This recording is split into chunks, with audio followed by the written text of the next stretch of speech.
Bom, hoje nós tivemos provas pela manhã, foram umas provas muito boas. O pessoal voou bastante, cruzou a cidade toda aqui, fizeram 3 provas de manhã.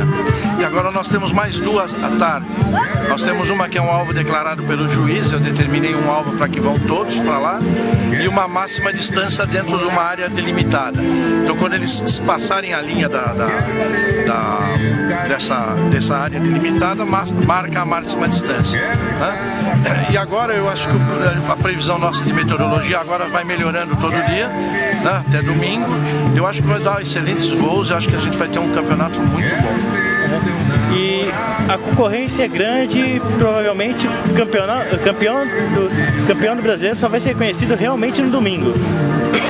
Tem acontecido isso, porque as provas são muito disputadas. Então aquele grupinho da frente, no último campeonato que nós tivemos aí, no último dia, qualquer um dos 6 primeiros podia ser campeão.